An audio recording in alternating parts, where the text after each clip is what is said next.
आम्ही पाथरी तालुक्यातील डोंगरगाव येथे डोंगरगावचे आमचे उपोषणकर्ते पाथरी तहसील कार्यालयासमोर 8 गुंठ्याची जागा त्यांना दुसऱ्या अतिक्रमण केलेलं असल्यानं त्यांनी अतिक्रमणच्या विरोधात उपोषण केलेलं होतं आणि त्यांना माननीय तहसीलदार पाथरी यांनी आश्वासन दिलं होतं की 5 मार्च 2026 रोजी त्यांच्या डोंगरगाव येथील त्यांच्या शेतात येऊन त्यांना मोजमाप करून त्यांची जागा मोजून देऊ। त्यासाठी आज तहसीलदार डोंगरगाव येथे आले असता उपोषणकर्ते आमच्यासोबत आहेत। तहसीलदार यांनी त्यांना काय आश्वासन दिलेले आपण त्यांच्याशी जाणून घेणार आहोत। उपोषणकर्ते आमच्यासोबत आहेत, पाहूया। नमस्कार, मी ज्योती आसाराम घुले बोलते। मी उपोषणला बसले होते पाथरी तहसीलदार समोर। तर तहसीलदारांनी म्हणजे मला 5 तारखेचा टाईम दिला। 5 तारखेपर्यंत तुम्हाला तुमची जमीन देऊ असं म्हणले होते ते आले बी आणि प्रयत्न केला बी, पण मोवरच्यांनी काय ताबा करू दिला नाही आम्हाला शेतीवर। तहसीलदार साहेबाला पण करून दिला नाही।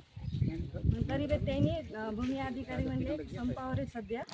भूमी अधिकारी आल्याच्या बाद तुमचे ताबा करून देण्याचा प्रयत्न करू म्हणजे आम्ही। त्यांनी जर नाही करून दिलं तर मी मौरी जाणून उपोषण करणार असं मी सांगायला। कलेक्टर ऑफिसला जाऊन उपोषण करण्याची मी त्यांना हे देते।